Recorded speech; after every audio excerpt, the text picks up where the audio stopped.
Gulf രാജ്യങ്ങളിൽ നിന്നും വിദേശ സഞ്ചാരികളെ നമ്മുടെ കേരളത്തിലേക്ക് കൂടുതൽ എത്തിക്കാൻ ചില സുപ്രധാന തീരുമാനങ്ങൾ കൈക്കൊണ്ടു.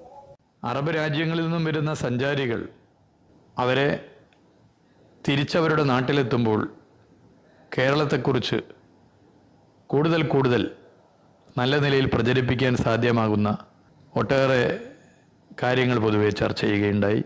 നെടുമ്പാശ്ശേരി വിമാനത്താവളവുമായി ബന്ധപ്പെട്ട് അറബ് സഞ്ചാരികൾ കൂടുതൽ വരുന്ന കേന്ദ്രമെന്നുള്ള നിലയിൽ ചില കാര്യങ്ങൾ ആലോചിക്കാൻ വിമാനത്താവള അതോറിറ്റിയുമായി ടൂറിസം വകുപ്പ് യോഗം ചേരാൻ തീരുമാനിച്ചു.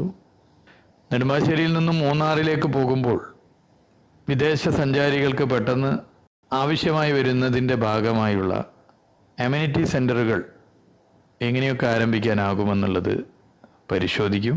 ഈ റൂട്ടിൽ 5ഓളം പൊതുമരാമത്ത് വകുപ്പിൻ്റെ റെസ്റ്റ് ഹൗസുകളുണ്ട്. ഇവയെ കൂടി ഇതിൻ്റെ ഭാഗമായി മാറ്റാൻ എങ്ങനെ സാധിക്കുമെന്നുള്ളതും പരിശോധിക്കും.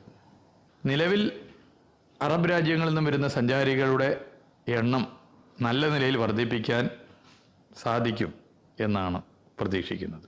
നിങ്ങളെല്ലാവരുടെയും, പ്രത്യേകിച്ച് അറബ് രാജ്യങ്ങളിലുള്ള മലയാളികളായ സുഹൃത്തുക്കളെല്ലാവരുടെയും പിന്തുണ പ്രതീക്ഷിക്കുന്നു.